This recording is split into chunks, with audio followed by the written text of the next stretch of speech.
There is a room buried beneath the Imperial Palace that does not have a name.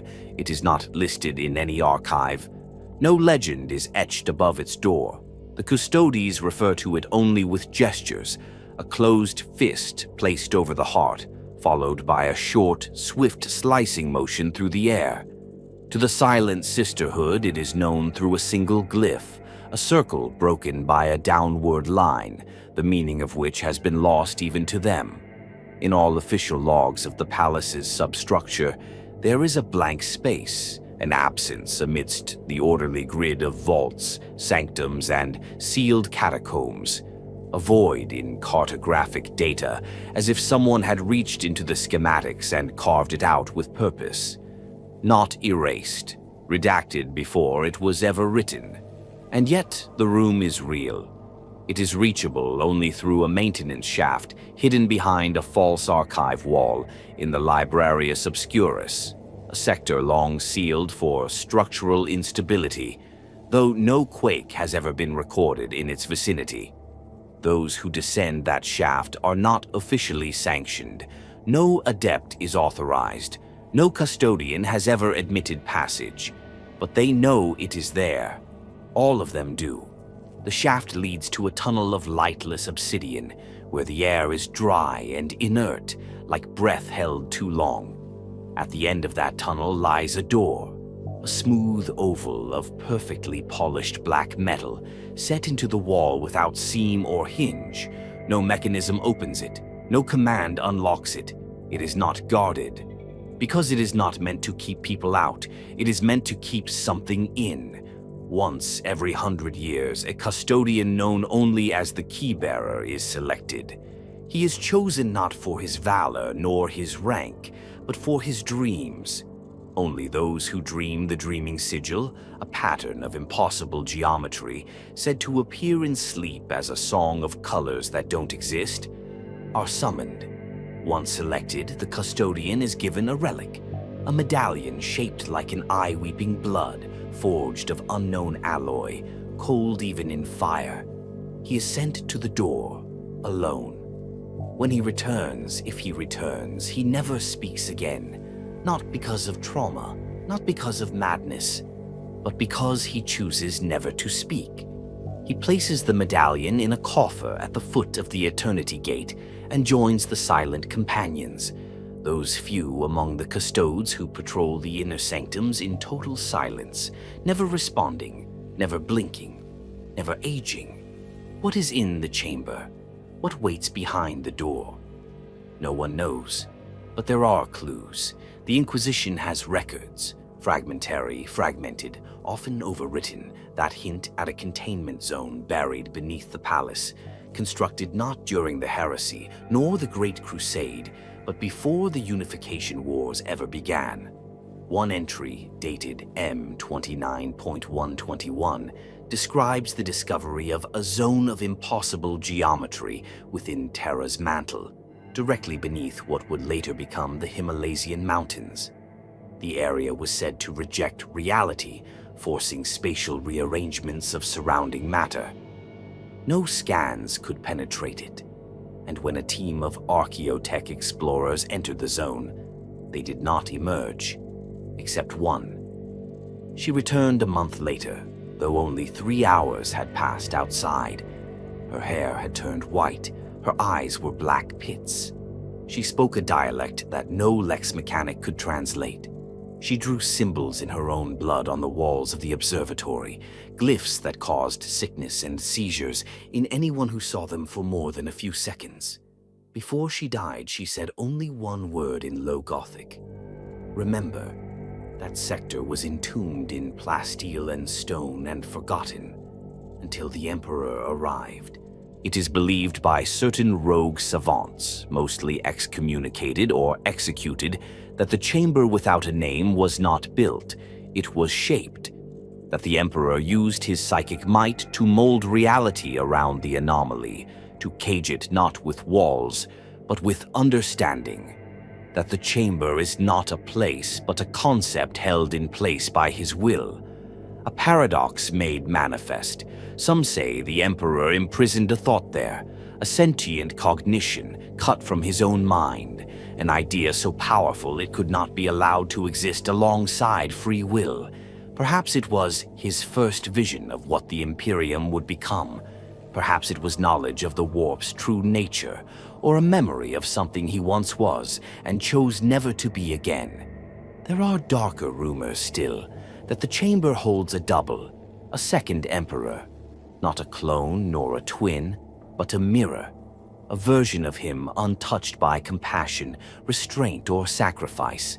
A being of pure purpose, sealed away not because it was evil, but because it was correct. And in doing what must be done, it would destroy all that the Emperor hoped to preserve. The word-bearers, long before their fall, once attempted to locate the chamber. In a recovered interrogation transcript, an acolyte confessed under duress. "We sought the source, the unmoving thought. We believe he put it there to keep himself from becoming. It is the god beneath the god." The custodes who conducted the interrogation purged the facility afterward. No one was allowed to leave alive. Even the transcript was destroyed. Except it wasn't. A copy survived in the black vaults of the Ordo Chronos, recovered centuries later by agents of the Vigil Operatii. It contained one final line handwritten in the margin by an unknown inquisitor. "If this chamber is opened, there will be two emperors, and the galaxy is not big enough for both. The chamber without a name has not opened. Not in living memory, not since the key-bearers began their vigil. But something has changed. The last key-bearer never returned. He entered the tunnel 19 years ago. The medallion never reappeared. The coffer at the Eternity Gate remains empty. The silent companions did not increase in number, and since then the door at the end of the shaft has begun to vibrate, not constantly, not visibly. But when custodians pass the Librarius Obscurus, they say the air feels thicker now. The wall that hides the entrance sometimes grows cold.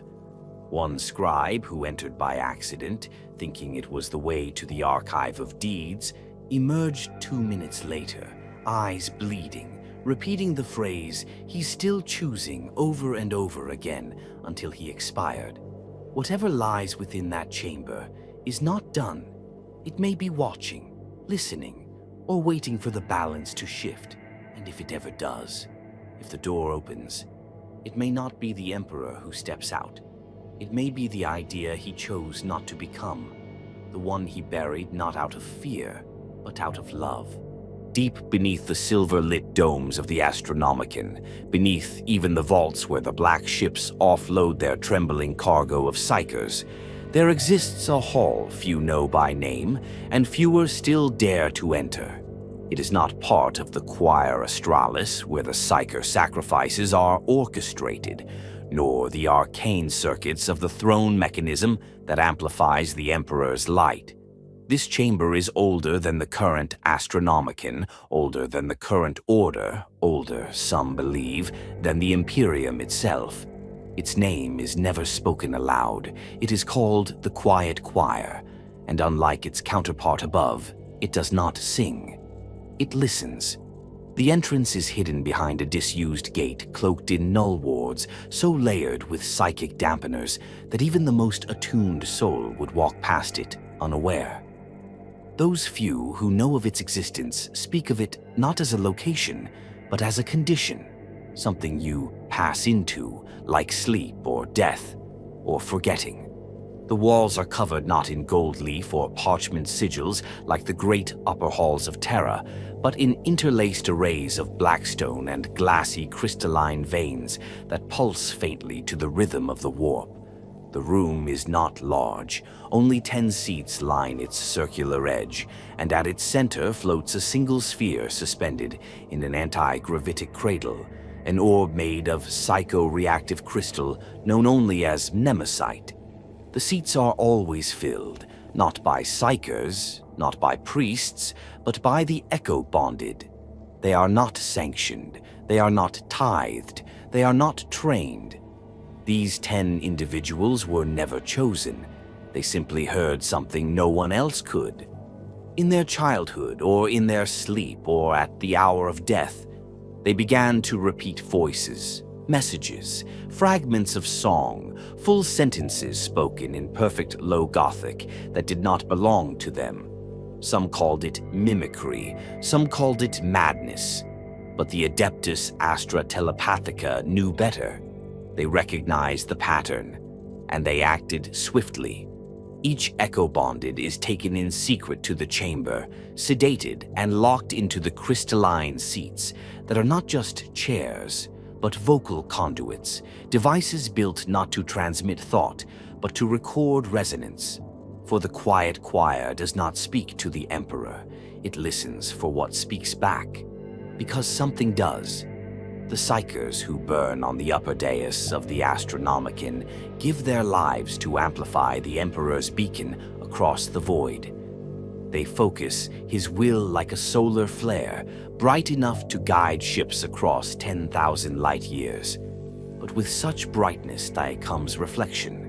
Every beam cast into the warp ripples, and sometimes something ripples back. In the earliest centuries after the Emperor's entombment, the Telepathica began to notice oddities.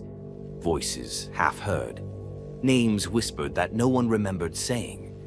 Occasionally, a word would echo across the lattice of the Astronomicon with no source, no psychic signature. A reply. These anomalies were archived, dismissed, or excised, depending on the superstition level of the ruling High Lords at the time. But they continued, and after the 9th Black Ship disjunction of M33, a moment when the Astronomicon fluctuated without cause, and 3 full sectors were left blind for 11.2 seconds, the truth could no longer be ignored. Something in the warp was answering. The quiet choir was formed in the aftermath, not to communicate, not to understand, but to witness. Each echo-bonded is kept in a waking trance. Their minds are blanked daily, their thoughts reduced to simple phonetic receptacles. They are taught no language, they are given no context, and yet they speak, endlessly. A soft murmur, a chorus without structure, each voice repeating not words from their own mind, but words heard from elsewhere.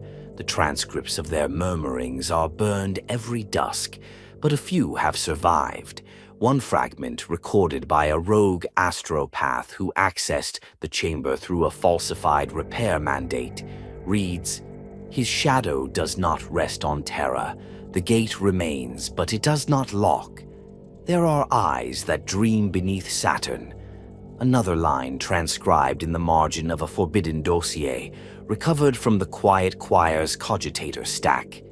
"We were not the first to speak. The first tongue was not sound. The first god did not speak at all. It listened." No one knows what entity lies on the other end of the choir's reception. Some claim it is simply the warp itself, distorted and reflecting the Emperor's light like the surface of an oil-slick sea. Others insist it is something older than the ruinous powers, a presence without name, long dormant, now drawn to the endless scream of the Imperium's suffering. A few among the Ordo Psychina whisper of a being that once reigned before chaos itself, silenced only by collective disbelief. A god of unheard truths, it wants only one thing: to be remembered. The most disturbing theory comes from a single inquisitor, Arxon Valtrix of the Ordo Hereticus, executed for blasphemy in M 40.992. Before his death, he recorded a final declaration, now purged from all official records. The quiet choir does not record alien voices. It does not archive demons. It does not hear the enemy. It hears the Imperium itself. It hears every lie we have built this empire upon. And one day, it will speak. That day may be drawing closer. Recently, the choir has begun to shift in tone. Where once it murmured disconnected phrases, the voices have begun to align. Phrases spoken in sync. Rhythms shared across multiple echo-bonded. Even more unsettling, three of the voices now speak in High Gothic, perfect, precise, reverent, and one has begun to echo the Emperor's own voice as recorded in pre-heresy Vox archives. This has never happened before. The Adeptus Astra Telepathica has sealed the quiet choir indefinitely. No new echo-bonded have been inducted. The current 10 remain, hooked into their chairs, eyes wide, voices steady, always speaking. And the orb at the center, the Nemesite core, now pulses faster. It glows in rhythms that no machine has tracked. It beats like a heart that doesn't belong to anyone, a heart that was never meant to beat at all. So they listen. The sisters, the agents of the throne, the custodians who dare not draw too close. They listen not to what is said, but to what is beginning to repeat. Because when the voices finally speak as one, when the quiet choir finds harmony, it may not be an answer that comes next. It may be a question, and the palace, perhaps even the Emperor himself, may not be ready to hear it. Beneath the deepest reactor cores of the Imperial Palace, lower even than the heat-shielded plasma furnaces that fuel the golden towers above, there lies a vault wreathed in radiation, wrapped in adamantium thousands of layers thick, and monitored by machines that do not belong to the Mechanicus. This place is not a relic of the Emperor's design. It predates him, and it burns. They call it the Vault of the Second Sun. But not aloud, never aloud. The custodians refer to it with a simple gesture, a raised palm over the eye, then a flicking motion downward, imitating a falling star. Among the deepest circles of the Ordo Redactus, it's sometimes mentioned in classified side notes as Asset Ignis Primus, though no one knows whether that is its true name or just a fabricated label to conceal something even darker. What is kept there has never been seen. What is known is this: the vault houses a source of light, not metaphorically, not religiously, a literal light, one that never goes out. Even in the void-sealed, radiation-saturated containment bunker, sealed beneath kilometers of reinforced palace strata, instruments can still detect its presence. A pulse of radiance that distorts readouts, scrambles Vox signals, and causes even high-grade Mechanicus cogitators to generate gibbering feedback loops filled with recurring fragments of High Gothic scripture, most of which were never canonized. The light is warm, and that is what terrifies those who know of it most, because it is not fire, not plasma, not thermonuclear fusion. The light is conscious. Those who have seen it, few enough to count on a single hand, do not remember doing so. Not fully. Their minds fracture around it like glass struck by a hammer wrapped in velvet. They speak in metaphor, or not at all. One retired custodian, long ago driven to solitude after a failed mission far beneath the sanctum, wrote in his private reflection, "It shines as though it pities us. It isn't rage, it isn't punishment, it's memory. Light that remembers what we used to be and mourns what we became." No one knows where it came from.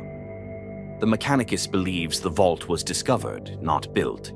That, during the initial excavation of the Himalasian crust, the Emperor's labor servitors encountered an impossible chamber, pre-carved, seamless, untouched by time or erosion.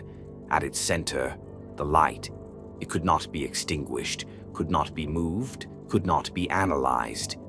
All that could be done was to build around it, to seal it away, to forget it.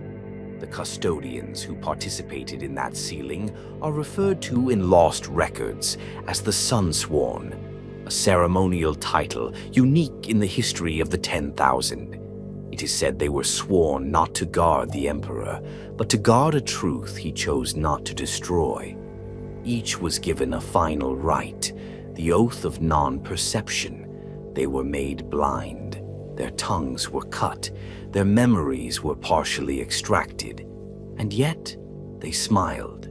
Some believed the vault was a failsafe, a remnant of the dark age of technology, a device designed to simulate or even replace a star.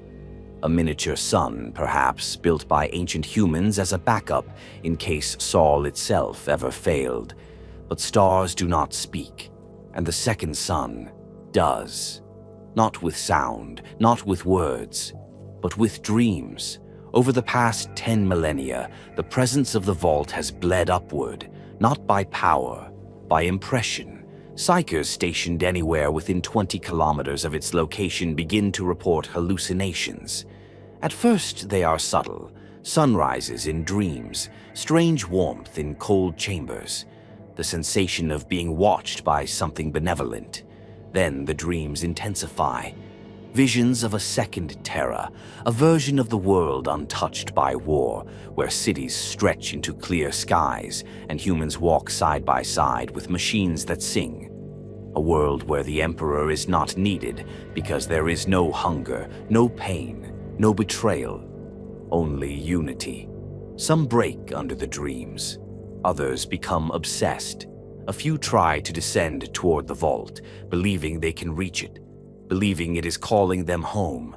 None ever reach it, because the light is not simply vision. It is memory, but not our memory. Its glow carries the psychic echo of a different mankind, a version of humanity we were never allowed to be, one unscarred by the age of strife, untainted by the warp, untouched by the long decline into superstition and bloodshed. This is why it was sealed, because to allow such a vision into the heart of the Imperium would be to undermine it entirely. If even one fragment of that reality was proven true, if just one scribe, one astropath, one inquisitor looked upon that warm, impossible light and saw not the Emperor's truth, but another truth, the great lie of the Imperium might begin to collapse. The ecclesiarchy declared the vault heretical. They petitioned for its destruction in 34. The custodians refused. The High Lords proposed it be studied in M37. The Ordo Redactus vetoed the motion unanimously.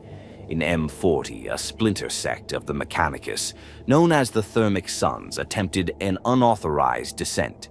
The entirety of their expeditionary force, 312 tech priests, 49 servitors, 12 Skitarii bodyguards, vanished.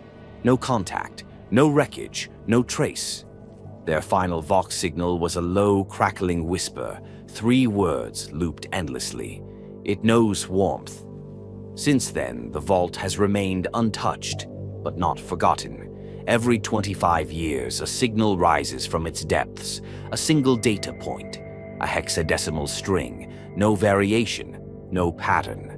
The Mechanicus has tried to decrypt it for millennia. It translates only to remember the first flame, a mystery, a warning, a plea, perhaps all 3. Some among the Ordo Chronos believe that the second sun is not of this reality at all, that it is a scar from a different timeline, a universe overwritten when the Emperor forged his path, a shard of the future that was, a world that might have been, a world we chose not to be. And others, they believe it is a seed, not a memory, not a machine, but a beginning, a spark, waiting for the moment when Terra forgets its pain long enough to see again, and in that moment the vault may open, not with violence, not with fire, but with light. And when it does, the second sun will rise over the Imperial Palace, not to burn it, but to show it what should have been.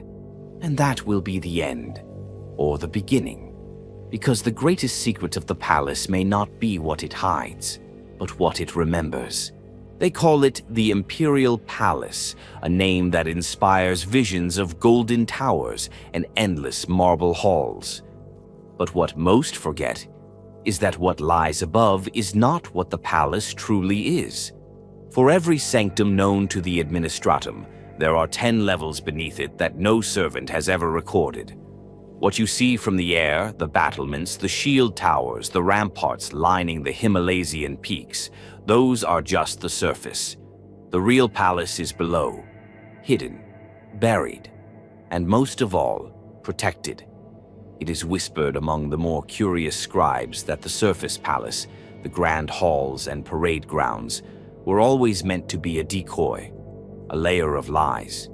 The Emperor's true designs were laid deep in the bedrock of Terra long before the Imperium was ever born. Beneath the crust of the mountain range, extending downward for miles, lies a second palace, one not lit by sunlight or adorned in imperial finery, but by lumen strips the color of old bone and machines that never stop humming. Some say the Emperor did not build the palace atop the Himalaysian peaks. He unearthed something far older. During the Unification Wars, before unity was proclaimed, before the lightning bolts of the legions scoured the planet clean of rival warlords, the Emperor disappeared from the war front for almost a full year. When he returned, he declared that the palace would be built in the Himalaysian region, and construction began in secret even while battles raged elsewhere. Why here? Why this mountain range? Because something ancient lies beneath it, something no one outside the Sigillites' inner circle was ever allowed to speak of. Some believe it was a vault, a chamber, or a facility of the dark age of technology. Others believe it was a natural phenomenon, some spatial distortion, a place where the veil between real space and the immaterium thinned so dangerously that it had to be buried, caged, and forgotten. Whatever it was, the Emperor saw it, and he decided to build on top of it. The custodians speak of the sub-palatia in tones hushed even among their own kind. That is the name they give to the lowest levels, the palace beneath the palace. It is a world of shadow and silence, a place where light seems thinner and sound does not travel as it should. No servant goes there. Not even the lords of Terra know its full shape. It is maintained by silence-shrouded cadres of custodes, servitors with lobotomized memories, and machines whose functions have not been reprogrammed in over 10,000 years. One custodian, years ago, wrote in a private catechism that the deeper he traveled, the more he felt as though the walls themselves watched him. He claimed there were rooms down there that emitted no sound at all, where even his Vox systems failed to function. Rooms that had no doors, no seams, just black stone, shaped into impossible curves, and whispers that were felt more than heard. That custodian was never seen again. That message was preserved in the vault of forbidden testimony, despite intense protest from the ecclesiarchy. It remains the only surviving communication from someone who remained inside the room long enough to comprehend what the object truly does. It does not contain lies, it manifests them. This is the hidden wound in the heart of the palace. Not a vault of weapons, not a containment cell, a narrative construct, a place that generates versions of the Imperium that might have been or could still be, each one wrapped in its own complete logic, morality, and vision of truth, and each one incompatible with the others. One vision may show the Emperor as a god, rising again to lead a golden age of reason. Another may depict him as a tyrant who fell long ago, his body used as a puppet by the High Lords. Another may reveal a galaxy without him at all, flourishing, unified, unbroken. All lies, all truths, and every time someone reads from the book, the story becomes more real. In subtle ways, the palace reacts. A fresco changes color, a corridor shifts direction, a name disappears from an honor roll and is replaced by another. Small at first, minute, but undeniable.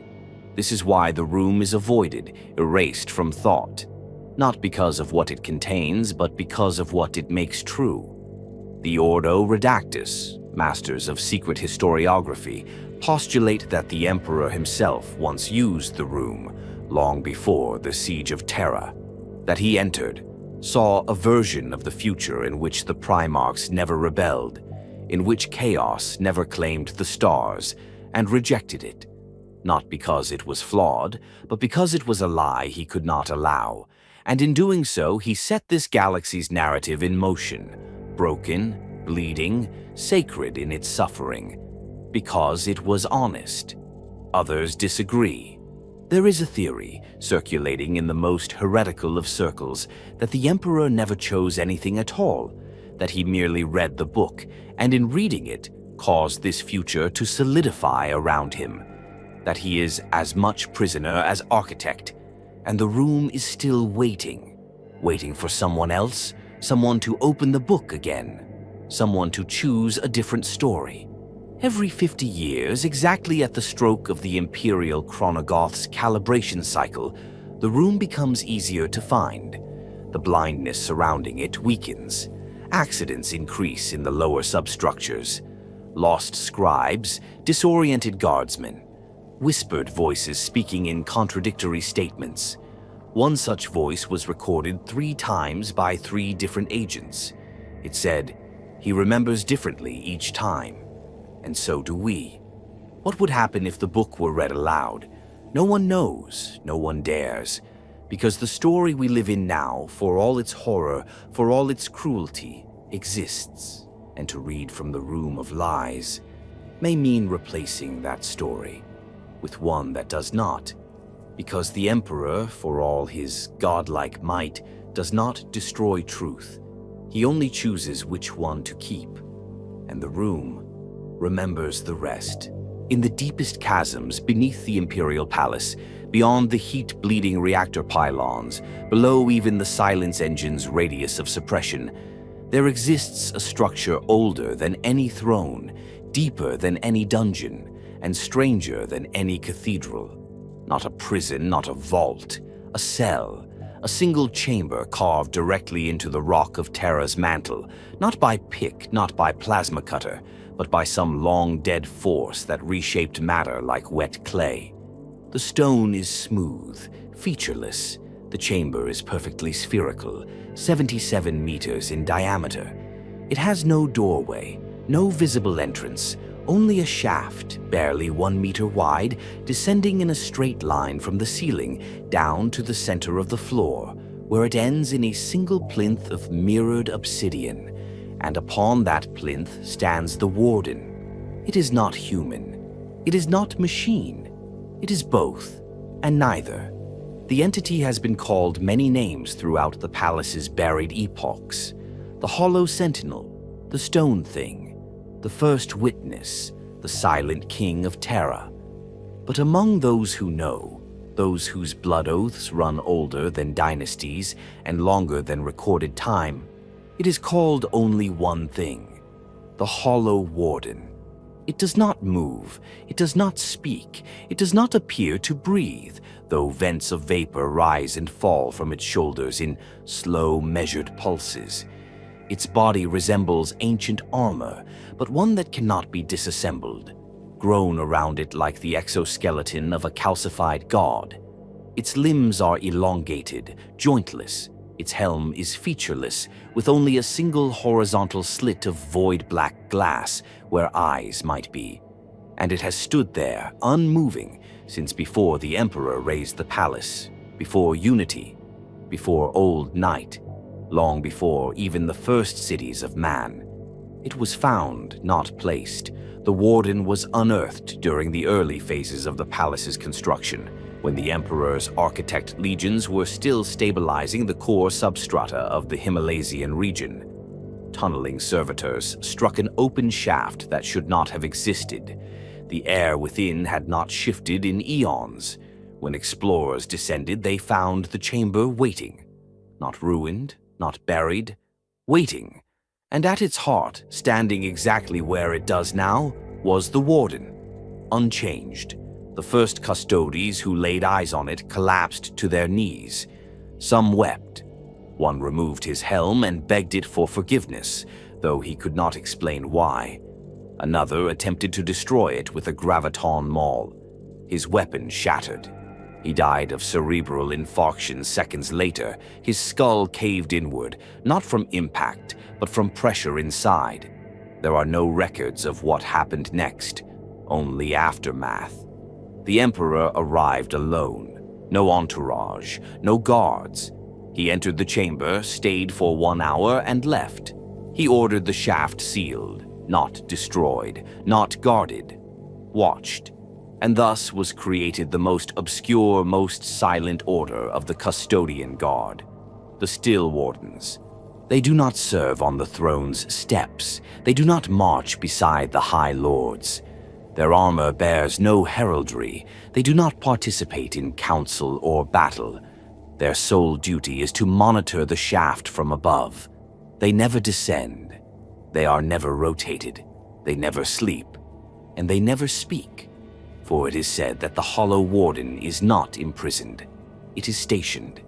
A geosynchronized anchor point, a fixed intelligence, a placeholder.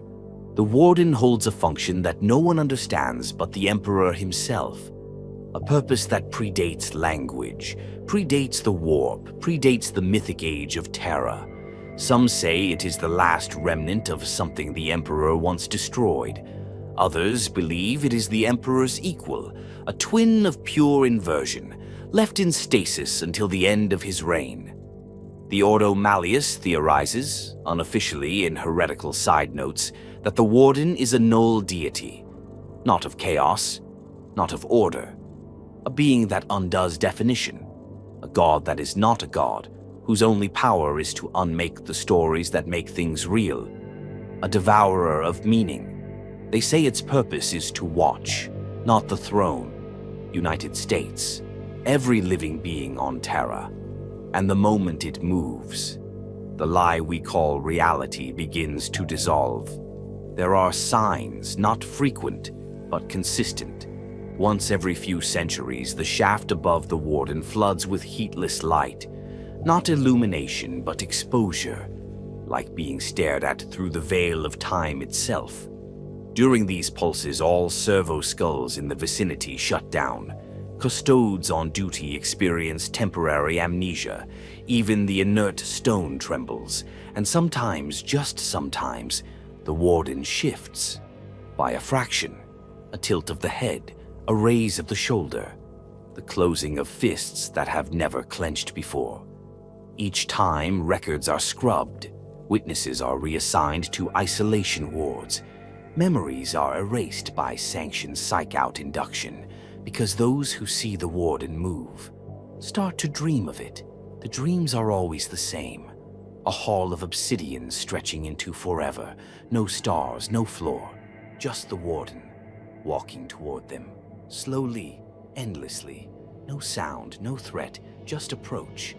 And the overwhelming feeling that when it reaches them, they will stop existing. Not die. Stop existing, erased from history, from records, from memory, from causality. One inquisitor who accessed the Still Warden records without authorization wrote in his private journal, "It is not a prison. It is not a guardian. It is a retcon given form. It is the option to undo." He was declared hereticus extremis 3 days later. But his last sentence remains etched into the plasteel floor of his cell, burned in by an unknown energy source. The Emperor does not guard the Warden. The Warden guards the Emperor's choice.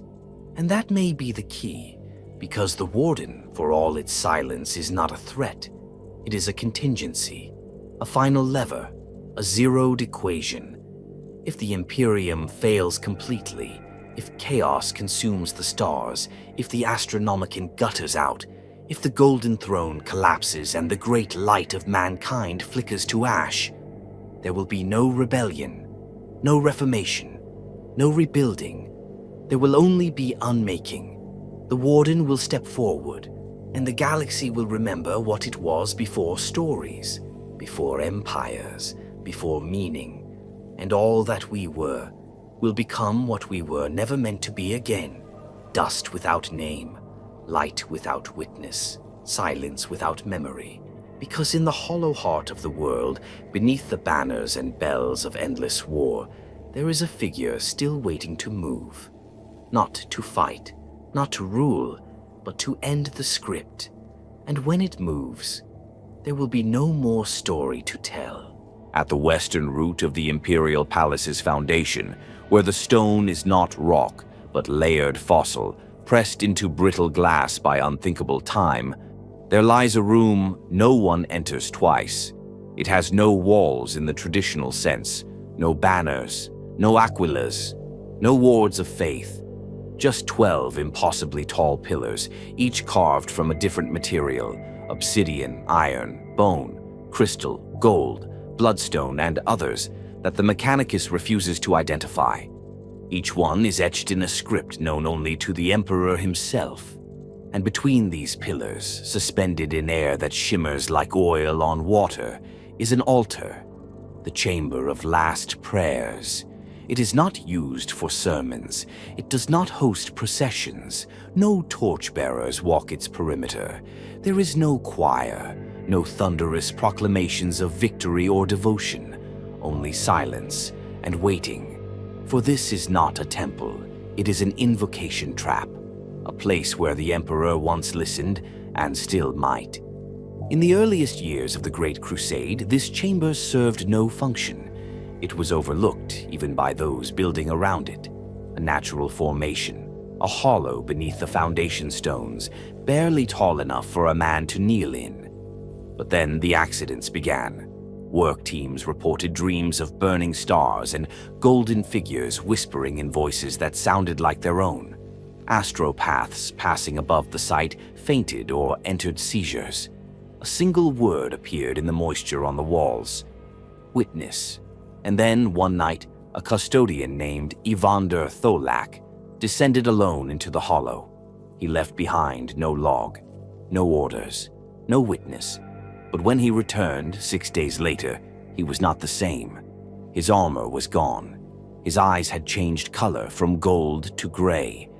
And his voice, though still his, echoed with a reverberation that could not be measured. He knelt before the Emperor without speaking. The Emperor placed one hand upon his shoulder, and the chamber was sealed.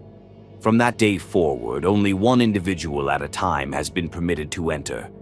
Not soldiers, not psychers, not high lords, penitents, the broken, the ashamed, the absolved, the damned. Those who have committed acts in the Emperor's name so monstrous, so absolute, that no judgment could be rendered save by the throne itself. They are led to the chamber by the Order of the Veiled Flame, a small, near-forgotten sect of the Ministorum whose sole duty is to prepare the condemned. No records list their origins, no edicts define their rituals, yet every year they select one soul among the billions of Terra, one imperial servant, often plucked from the highest towers or the deepest oubliettes. And that person is taken alone into the chamber to speak their last prayer. They do not return, not ever. But what happens within, what truly occurs behind the pillars, is a question that has haunted inquisitors, saints, and seers for 10,000 years. Because sometimes, after the chamber closes, it answers. Not often, perhaps once every millennium, perhaps only once. But when it does, the effect is seismic. Entire sectors realign their tithe roots. Cardinal worlds erupt in pilgrimage fevers. Portents flood the dreams of navigators. And in the warp, a ripple of pure, stabilizing light pulses outward, brief, unmistakable, as if something divine breathed out. The High Lords deny it, of course. They claim the chamber is symbolic, a gesture, a final mercy for minds too broken to face the executioner's blade. But the adeptus custodes know better. They guard the outer passage, not with force, but with distance. They do not walk the last 30 paces to the gate. They do not look into the light that spills from beneath the door, because they fear what might look back. The altar at the center of the room is unique. Its surface changes depending on who approaches. To some, it is a mirror. To others, a book. To the rarest few, it is a flame, blue and still. It is shaped by confession. The penitent speaks, not aloud, but through the core of their soul. They open every wound, every betrayal, every moment of weakness, and every terrible justification dressed as righteousness. It is all poured out into the altar, and in return, they feel it. Not mercy, not condemnation, but recognition, as if something on the other side knows the weight they carry, not approves, not forgives, simply understands. And then, only then, they are unmade, not killed, unmade. Their atoms scatter, their memories fade, even the records of their lives begin to blur. Words about them in data vaults shift into static. Portraits fade, statues crumble. Whole banners once flown in their honor are recalled or replaced with blank cloth, as though they had never existed at all. This is the price of last prayer. To offer one's soul so fully, so completely, that the Emperor himself acknowledges it and removes it from the ledger of sin and service alike. But there are exceptions. Rare, dangerous, whispered of only in the securest vox channels of the Inquisition. Sometimes the penitent is not unmade. Sometimes they are seen. The last recorded incident occurred in M39.440. A former war master of the Segmentum Pacificus, name erased, was selected for judgment. He entered the chamber with hands trembling from guilt, unspoken. He had ordered the extermination of 12 hive cities to root out heresy. The heresy had not existed. He knelt, he confessed, and the altar became a mouth. It did not speak, but it opened, and from it came wind. The War Master's body was found 2 days later outside the chamber, placed upon a bed of crystal dust. He was smiling. His skin had turned translucent. His heartbeat echoed across Vox frequencies for 10 kilometers, despite his chest being still. He whispered one phrase before death finally claimed him. He said it was not my fault. He said, I was the only one who asked. The Ministorum declared it a miracle. The Ecclesiarchy declared it heresy. The Ordo Hereticus quarantined the chamber for 20 years. But eventually, it reopened. Because it must. The Imperium is built on obedience, on duty, on sacrifice. But beneath it all, beneath the golden eagles and the blood-soaked prayers, there is shame. And the chamber exists for those who carry too much of it. It exists because even gods must listen sometimes, even if they do not answer, even if they can only take the pain away by removing the soul that carries it. Because to truly serve the Imperium is to suffer for it, and to suffer is to carry questions no catechism can resolve. In the chamber of last prayers there are no sermons, only the truth of a single heart laid bare before something that may, just may, still be listening. Even now, there is a sound that haunts the Imperial Palace, not one you hear with ears, not a footstep, not a whisper, not the groaning of iron gates or the thunder of titans in the distance. It's subtler, quieter, a presence that is not quite noise, the echo of something you didn't notice until it stops. It follows no pattern. It does not come from above or below, left or right. It comes from behind your thoughts, from a place within the palace that does not belong in space or in time. The Echo Crypt. No one found it. Not at first. It was noticed. The first sign was a series of recording errors in the Hall of Remembrance, minor anomalies in the auditory logs used to catalog high lore declarations, whole syllables missing, statements playing in reverse. At first they were dismissed as data corruption. Then came the speech loops, clipped audio segments repeating in frequencies too low for human ears, but which caused visible discomfort in psychers and even servitors. And then came the voices, voices of the dead. Not their words, not their spirits, their actual voices, their breath, their tone, their grief. Entire logs from centuries past began replaying on secured Vox nodes, spoken in real time by no source. Voices that had been gone for millennia. A general of the Saturnine Spears whispering an order he gave during the siege. A sister of silence humming a lullaby long erased from history. The Primarch Dorn, allegedly, saying only one word: regret. The source was traced to an underlevel designated simply as 9/null, a blind spot beneath the echo chamber of St. Praxedes, long assumed to be a collapsed maintenance shaft. What the investigators found was not ruin. It was immaculate. A long, narrow corridor of gray stone, not Mechanicus make, not Imperial. Every block perfectly set, every edge worn smooth not by time but by purpose. No torch brackets, no icons, no signals of meaning. And at the corridor's end, no door, only a seam. A single line in the wall that shuddered faintly when touched. And from behind it, every few minutes, the sound of someone exhaling. The team, made up of a custodian, 3 Vox adepts, and a linguistics savant, vanished 6 minutes after entry. All that was recovered were their Vox logs, garbled into unusable strings of mirrored binary, save for one phrase that repeated 1,112 times. Memory does not consent. Since that incident, the area has been declared Perpetual Silence Zone Theta. No official deployments are made within 5 levels of it. No construction crews are permitted entry. No mention of the place is allowed in any shrine or prayer. But the Echo Crypt is still there. It has always been there. Because it was never built. It was remembered. This is the current theory held by the Black Badge researchers of the Pale Archive, a subsection of the Ordo Cognoscens, so deep and obscure that even the Inquisition denies its existence.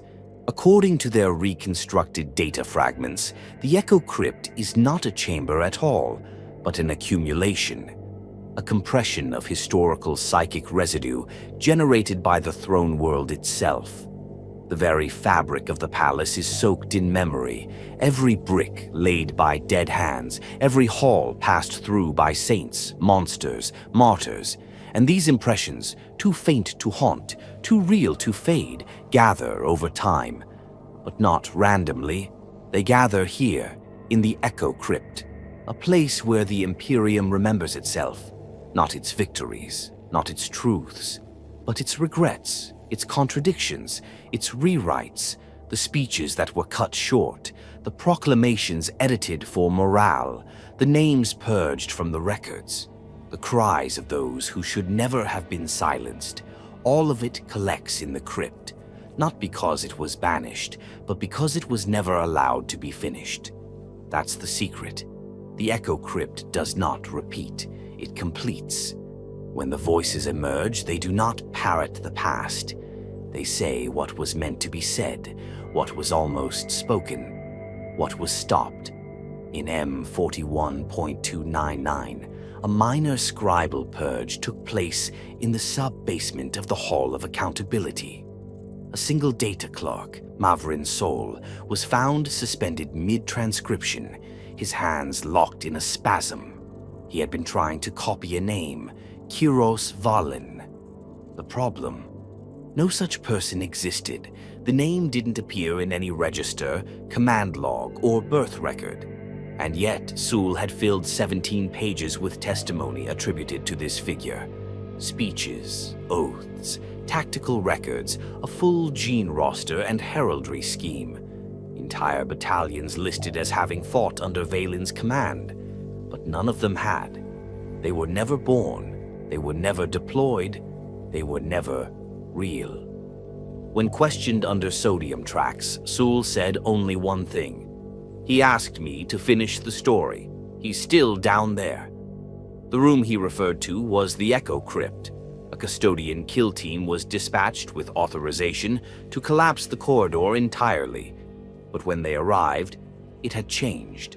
No longer a corridor, but a descending spiral, lined with vox horns, each horn whispering a different voice, a different version of the same sentence. Please, remember me as I was meant to be. The team entered. They did not return. But now, the palace has begun to echo in new ways. Not from the crypt itself, but from elsewhere. Phrases once censored have returned in fresh script across memory slates. Portraits of erased figures appear in the margins of prayer books. An unknown knight, unidentified, unnamed, appears in dozens of stained glass windows across the ecclesiarchal sector. Always the same face, always in the background, never quite in focus. The Ordo Redactus has tried purging these appearances, but they return. Faster now. Some believe the Echo Crypt is growing, not spatially, psychically. Its influence is expanding upward through the palace like a root system of unfinished truths, not malicious, not sentient, but hungry. The Emperor, it is said, knows all things. But what if even he forgot?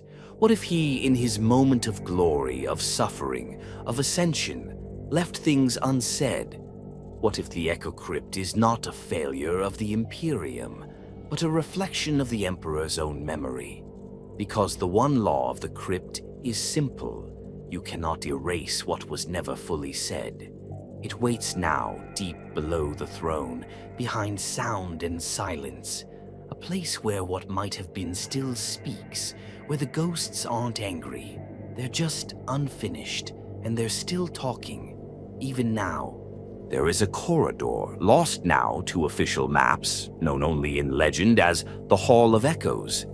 It is said to be a passage that predates even the Emperor's reign, its walls made of some unidentifiable alloy that glows faintly when touched. The hall stretches for miles beneath the palace, and no one knows where it ends. Those few who have walked it say it plays back sounds that were never made, words in a voice they swear is their own, speaking thoughts they never had. Others tell of a lake, yes, a lake, buried beneath the palace in a chamber a mile wide, where the water never ripples. Not a drop evaporates, no mold grows.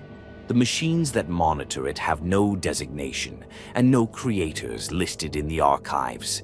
A single bridge crosses it, and at the center is a pedestal with no purpose.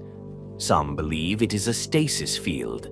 Others think it is a containment system, and that whatever lies within that water is something the Emperor intended to never awaken. The Subpalatia is not a prison, at least not in the traditional sense.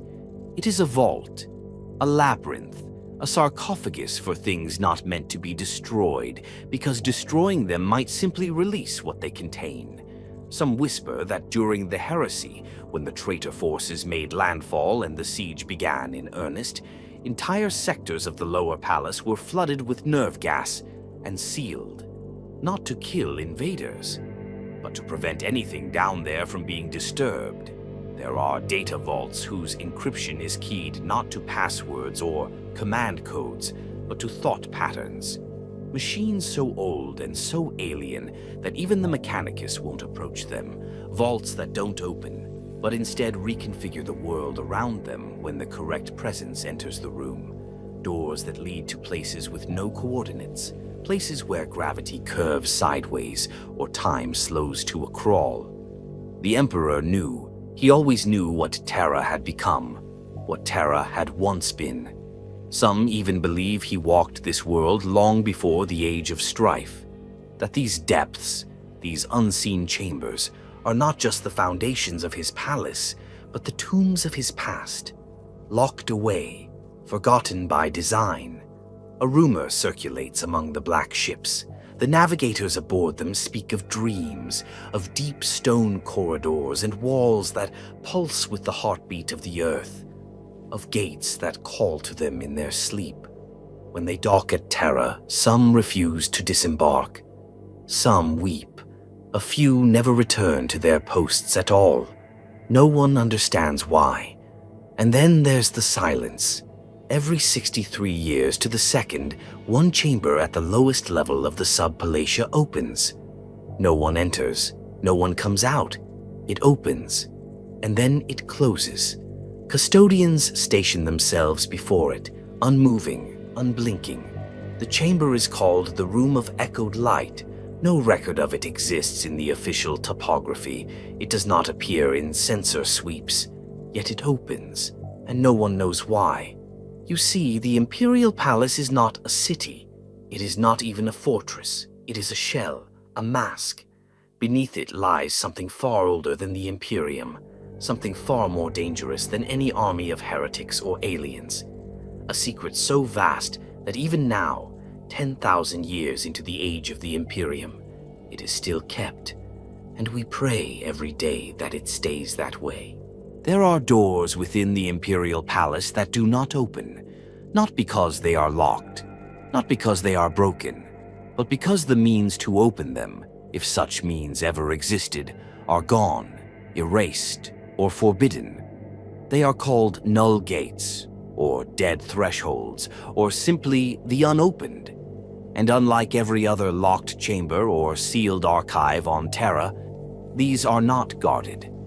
No sentries stand watch. No custodes patrol nearby, because to stand guard implies there is a threat of entry. These thresholds are something else entirely. Some say the doors were never meant to open. Others believe they opened once, and the cost was too high to ever allow it again. Most exist deep in the inner palace, far beyond where even the Administratum's cartographers are allowed to tread. One such threshold lies in the shadow of the Selenite Spire, 3 levels beneath the vaults of the Lex Imperialis. It is made of pure black adamantium, untouched by ornament or seal, yet its surface is not smooth. It ripples faintly like heat shimmering off stone. If you press your palm against it, your body will not feel warmth, but a chill that moves into you, a cold that tastes like metal and grave soil. There is no keyhole, no panel, no rune, but the name carved in high Gothic into the floor before it reads, "He who opens this denies his line." Another such gate lies behind the 3rd cistern of the Aquila purification conduit, a region forgotten to nearly all but the sub-engineer clans that maintain the palace's recycling systems. To reach it, one must crawl through shafts that haven't been inspected in millennia, across rusted pipes and forgotten sumpways. But those who find it describe a doorway formed not of metal or stone, but of glass, or at least something like it. The material shifts depending on the angle from which it's viewed. Reflections twist, faces stretch. Sometimes, the door shows you standing there even when you've moved away. This one has a name too, not on the floor, but inscribed in a swirling pattern around its edge in an unknown dialect. The language has defied every attempt to translate it. But psychers brought near it speak of hearing voices whispering the word Varanthak, a name older than the stars, they say, older than the warp itself. What lies behind these doors? Some whisper of rooms that were never meant for mortals, that the Emperor, in his eternal wisdom, constructed rooms not for men or even primarchs, but for concepts. Abstract spaces designed to store dangers not in physical form, but in thought or essence. There are records from the earliest Mechanicum vaults that reference containment fields built to trap sentient data, logic engines so corrupted they became aware, and concepts so virulent that merely understanding them was a kind of contagion. These were not things that could be destroyed, only forgotten, locked away behind doors that no longer remember how to open. And then there is the matter of the custodian vault codes. It is known among those few who dwell in the Ordos, who dare to research such things, that the adeptus custodes maintain a rotating vault key system. Every chamber in the inner sanctum has its own complex identity string, unique and resettable. But there are 33 vaults whose codes are fixed, not because they cannot be changed, but because no one living has ever possessed the authority to change them. The Emperor himself encoded them. Each one requires a gene print and a psychic resonance that matches only one known entity. But that entity died with the end of the Great Crusade. Malcador, the Sigillite.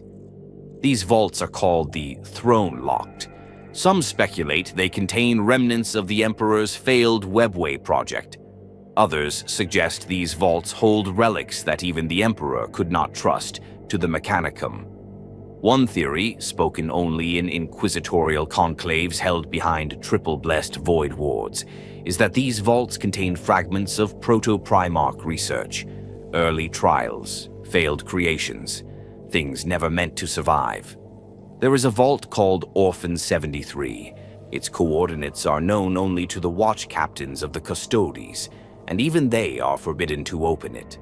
No one knows what it holds, but in the last 5,000 years, that vault has hummed.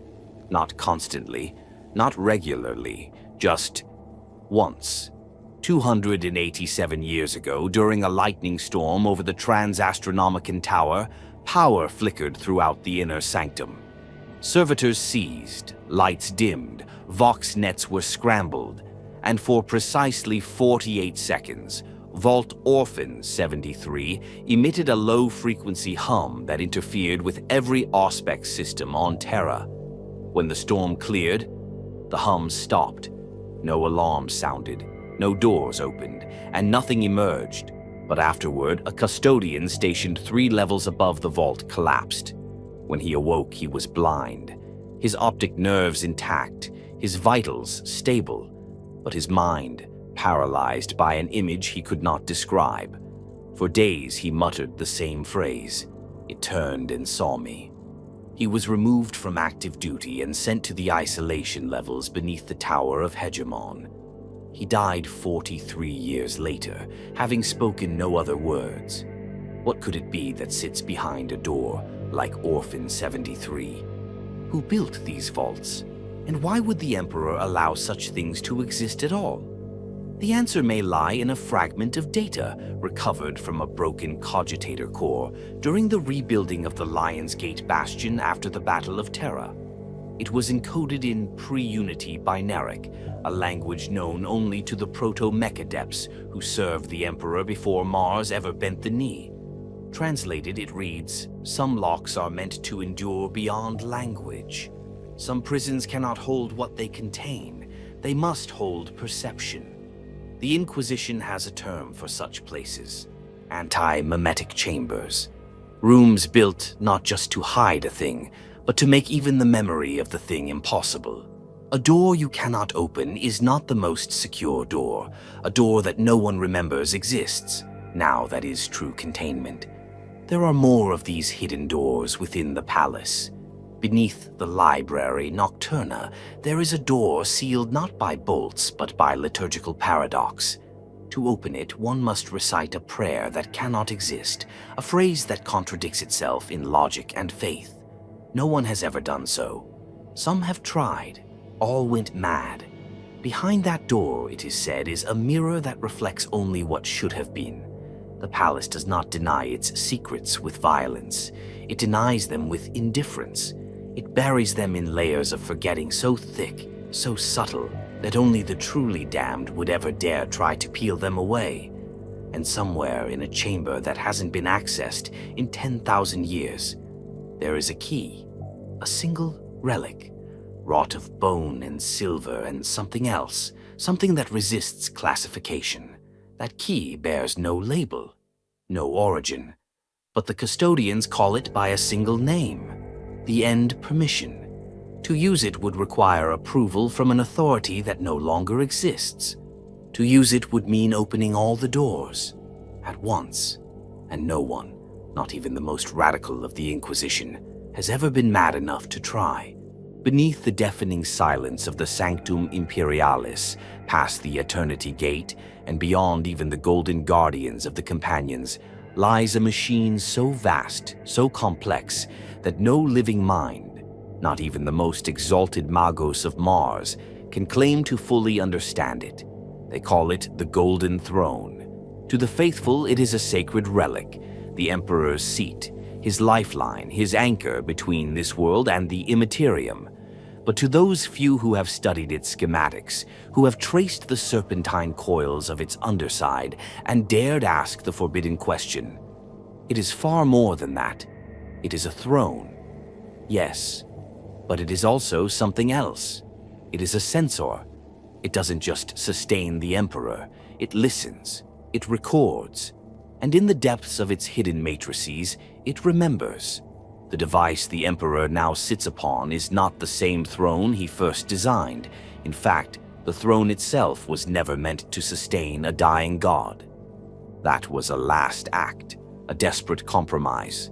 No, the throne was a control mechanism, a fail-safe, a terminal, not to power but to containment. The earliest texts, those written in the private cipher of Malcador the Sigillite, describe the throne not as a seat, but as a lock point, the fulcrum upon which the emperor's greatest and most secret endeavor would turn. The emperor's plan to guide humanity safely through the age of chaos, without the warp, without psychers, without blind faith, hinged upon this machine. And he built it not alone. Under the palace, in what used to be the Etherean vaults, there are still remains of the original throne workshop.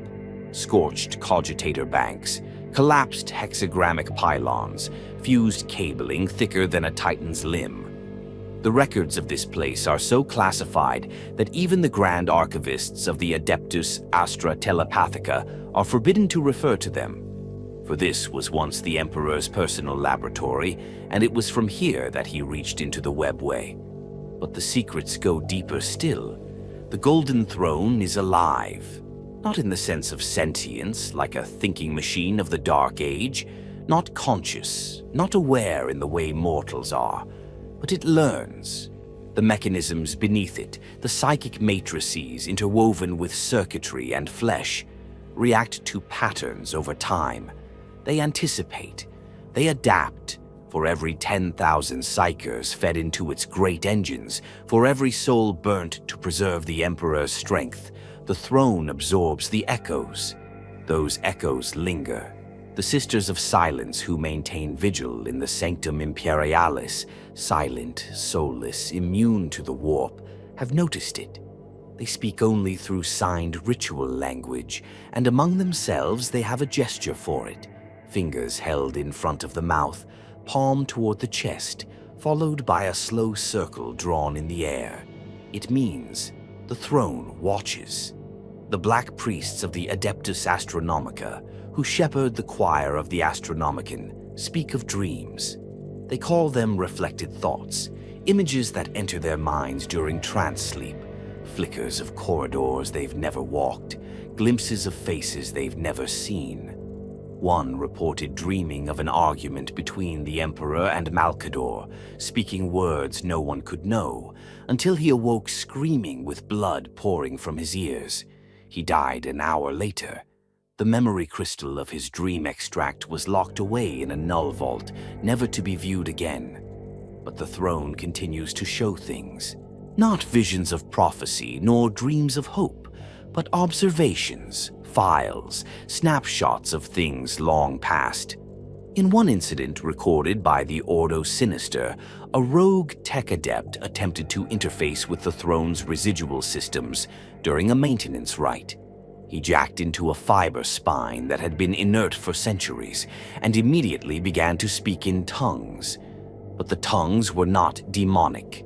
They were voices, real voices. One was clearly identifiable, the voice of Primarch Horus Lupercal. The adept repeated 3 sentences over and over. I see him watching me. He listens while I sleep.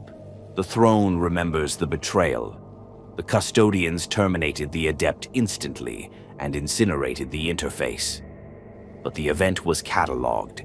The throne's capacity to retain psychic residue was elevated from speculation to confirmed truth. The implications of this are staggering. It means that every interaction, every whispered fear of the companions, every prayer of the silent sisters, every breath of the dead psychers has left an imprint. The throne is not just a life support system, it is a memory engine. And then there are the Watchers. No one speaks of them openly, not even within the ranks of the custodes, but their presence is known. Beneath the throne there are 7 chambers, small, round, always lit. Each one contains a single figure, armored in gold, features veiled by optics and filigree masks, utterly motionless. They are not custodians. They do not move. They do not eat. They do not speak. They are called the Lucid Sentinels. According to fragmentary entries in the Librarium Occultum, the Sentinels were created by the Emperor before the first Primarchs were born. Golems of pure purpose.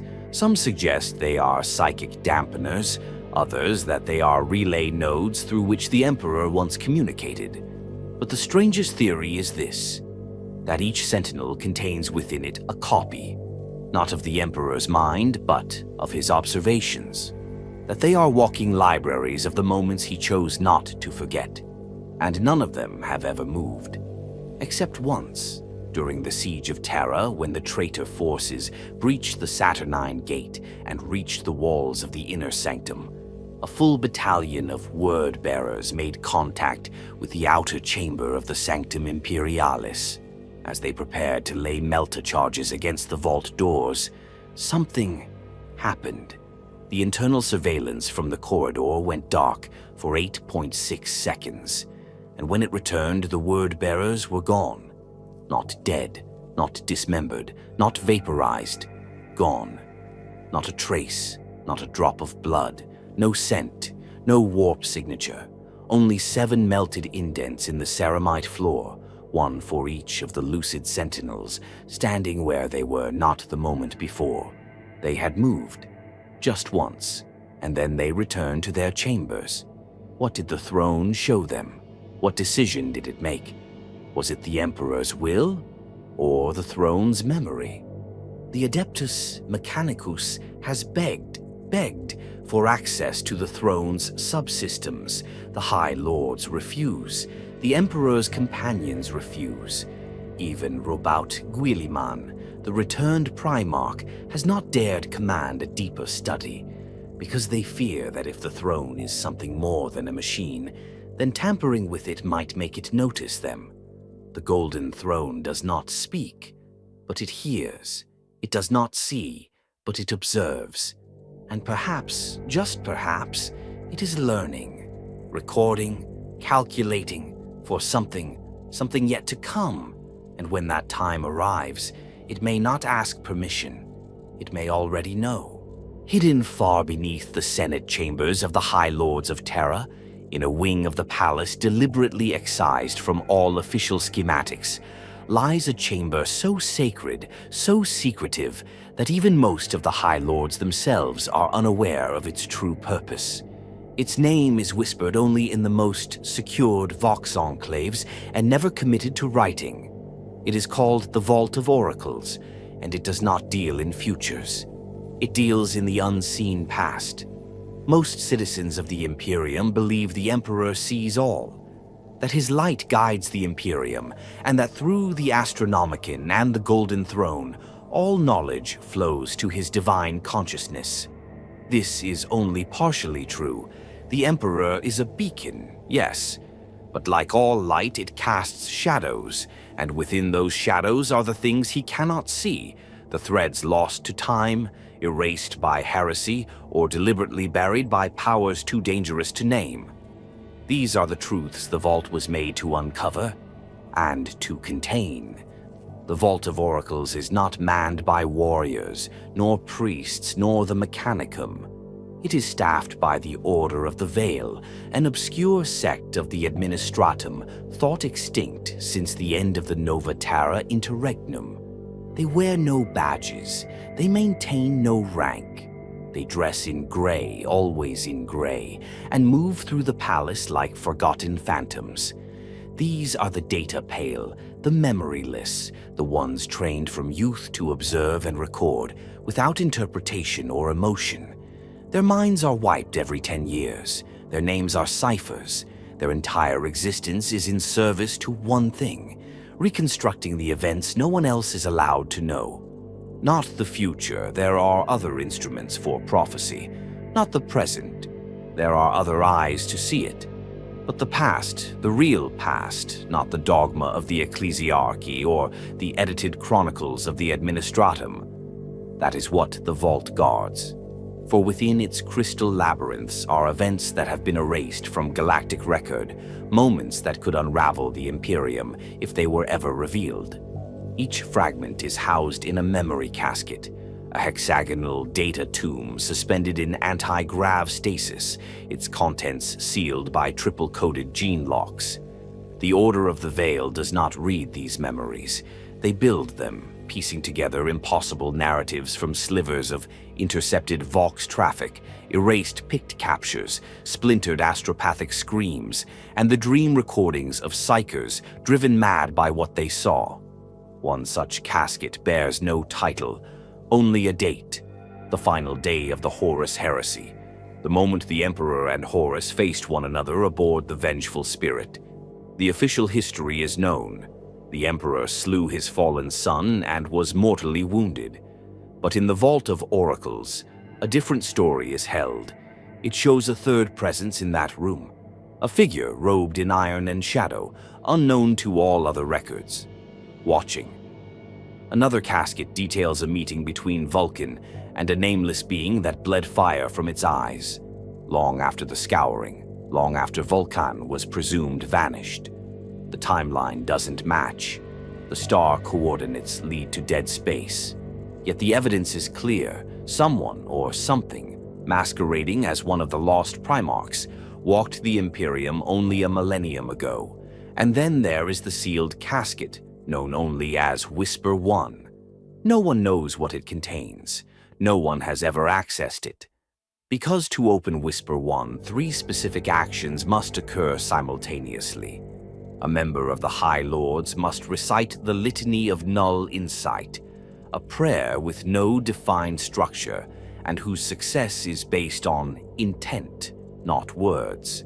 A custodian must enter the vault carrying a specific relic, the splinter of memory, a sliver of gold-colored stone taken from the eye of Terra, rumored to have broken off from the Emperor's armor during his final battle. And the throne itself must register a brief fluctuation in its psychic output, a moment referred to in the records as the look back. The look back has never happened, or perhaps it has, and no one lived to realize it. The question must be asked, why store such things? Why not destroy them? The answer is terrifying in its simplicity. Because one day the Imperium may need to know something it has spent 10,000 years forgetting. And when that day comes, the Vault of Oracles will be the only place capable of showing it. There is also the matter of the uncompiled stream. This is not a vault, but a chamber. A room filled with 20,000 cogitator pylons, each connected by arc-light synaptic webbing. The pylons hum constantly, generating low-frequency pulses that disrupt thought. The room is accessed only once every 20 years, and only by the Grand Master of the Order of the Veil. The stream contains all records too contradictory, too unstable, or too corrupted to be resolved. Inquisitorial redactions, mechanicum anomalies, Xenos transmissions, demonic reversals. Everything goes here. The pylons never stop compiling, never stop recalculating. They are looking for patterns, and when one is found, a pylon goes dark. When that happens, a gray-robed scribe is sent in, alone. They walk the aisles, scanning each pillar until they find the one that has ceased to glow. They then write down what it has learned. One sentence, one observation, one reconstruction of truth. And then they die. This is not a punishment. It is protocol. Because whatever that one pylon found, whatever truth emerged from the chaos of contradiction, is deemed too dangerous to allow even a single mind to carry it more than once. The sentence is sealed. The gray scribe is given the sacrament of stillness. Their body is placed in a lightless tomb beneath the vault, along with their final words. No one reads them. not even the custodians who conduct the rite. The last pylon to go dark was 3 years ago. The sentence it produced, never spoken aloud, only encoded, is classified beyond all access. But a servitor who happened to be present recorded a brief sound clip in error. It was purged immediately, of course, but one tech adept claims to have seen the transcript before it was deleted. It read, "The Emperor is not alone in the throne." Whether it's true or false doesn't matter. The Vault believed it was worth recording. And that is the final truth of this secret. The Vault of Oracles does not care for comfort. It does not care for dogma. It cares only for the hidden, the lost, and the forbidden. For in a galaxy where history is written in blood and buried beneath 10,000 years of lies, the only hope of survival may one day lie in what was erased, and the Vault remembers everything no one else dares to. There is a place beneath the Imperial Palace where sound itself dies. No echoes, no footfalls, no breath, no screaming. This is not poetic metaphor.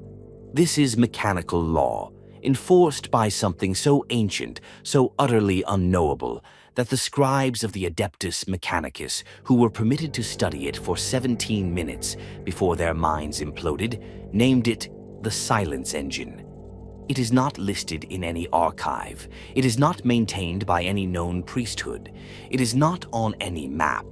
And yet every single person in the inner command structure of the Adeptus Custodes knows its location by instinct, because they have been trained, conditioned, coded in ritual and in mind, not to approach it unless Terra itself is falling, and even then only to watch, never to touch.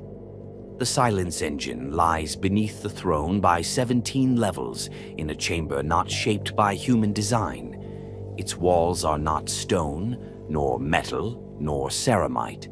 They are something else, something smooth, lightless, immune to degradation.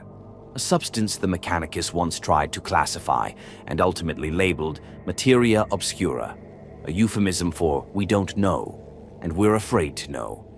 The engine has no power source. It has no switches. No one has ever seen it move. And yet, it functions. Its radius of effect spans a perfect sphere, exactly 1,111 meters in diameter.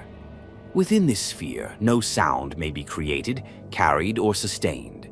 Not through air, not through bone, not through warp. Vox units cease transmission. Speech dies in the throat. Even thoughts for psychers become dimmed, muted, not by nullification but by absence. There is no violence within the Silence Engine's reach. There is only the void. The first record of the engine's discovery comes from a classified section of Malcador the Sigillite's private memoirs, written in a script known only to the long-dead remembrancers of the First Order. The passage is brief. We have found it again.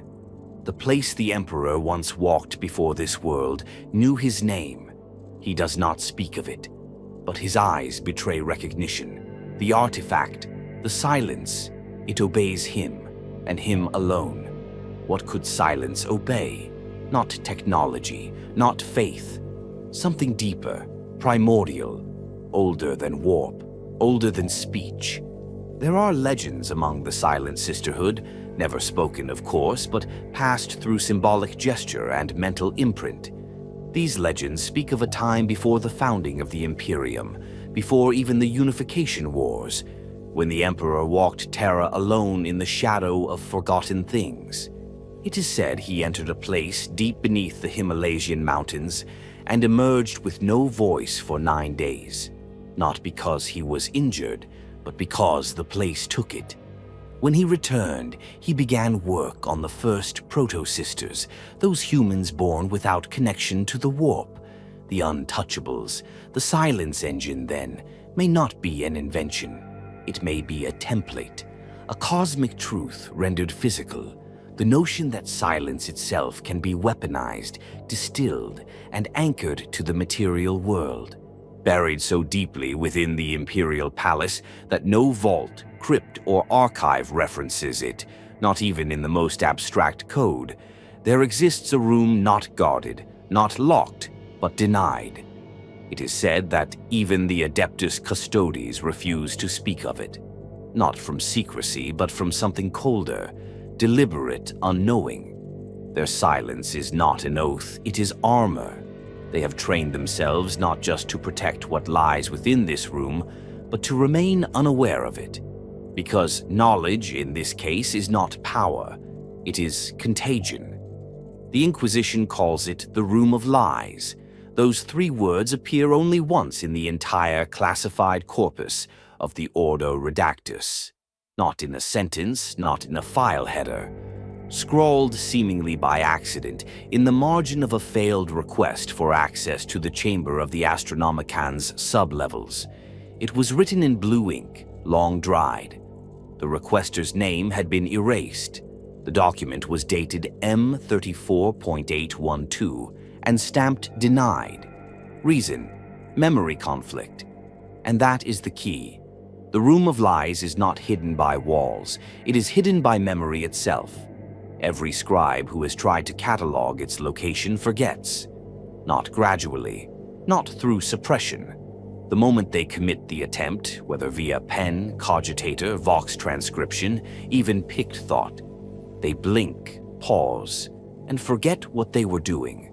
Entire sentences vanish from paper mid-sentence. Hololiths erase themselves frame by frame. Minds snap back with a lurch, like waking from a dream where someone else had your thoughts. But it exists. Those who have stumbled upon it do not describe finding a door, or a corridor, or a threshold. They describe a reversal. One moment they are walking through the palace's interior, a maintenance tunnel, a data archive, a reliquary stair, and then they are elsewhere, in a chamber lit by nothing yet fully visible. Its walls are smooth and circular. There are no corners, no angles, a perfect curve in all directions. In the center, always, is a pedestal. Upon that pedestal is a single object, a book. It is never the same. A rogue scholar once emerged from the room and claimed to have seen an ancient tome bound in bronze and stitched with seals of red wax, titled Imperium Reborn. Another described it as a bound volume of loose data slates, labeled Segmentum Collapse, the 9th hypothesis.